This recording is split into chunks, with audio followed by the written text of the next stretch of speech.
చూస్తుంటే ఈ ఎలక్షన్లలో కమలం పువ్వు పార్టీ చాలా సీట్ల గెలిచేటట్టుగా అనిపిస్తున్నది.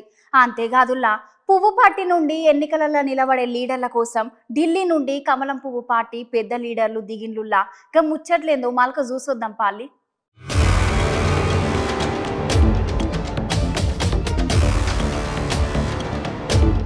అవునలో ఈ ఎలక్షన్లు ఎట్లయినా ఎక్కువ సీట్లు గెలుస్తామంటున్నారు బీజేపీ లీడర్లు. అందుకోసం కమలంపు పార్టీ లీడర్లు పెద్ద ప్లానింగే వేసిర్రల్లా.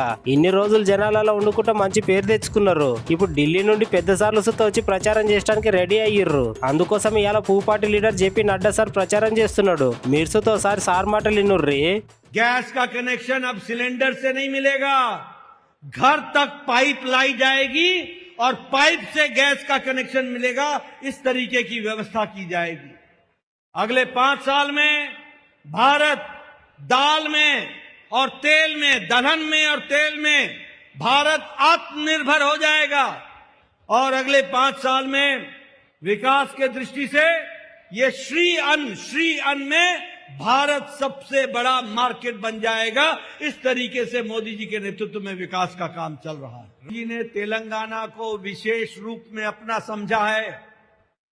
ये कांग्रेस के जमाने में, ये यूपीए के जमाने में जो टैक्स में आपको हिस्सा मिलता था, वो हिस्सा 3 गुना बढ़ा दिया गया है। और इसके साथ साथ आपको जो ग्रांट इन एड, जो आपको आर्थिक दृष्टि से मदद मिलती थी, वह भी 3 गुनी बढ़ा दी गई है।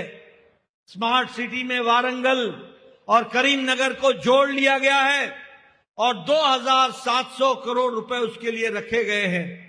साथ ही सबसे बड़ी बात है कि पीएम प्रधानमंत्री मित्र टेक्सटाइल पार्क ककातिया में उसको भी शुरू किया जा रहा है। रेलवे के ट्रैक के लाइन के लिए आपके बजट को बढ़ा दिया गया।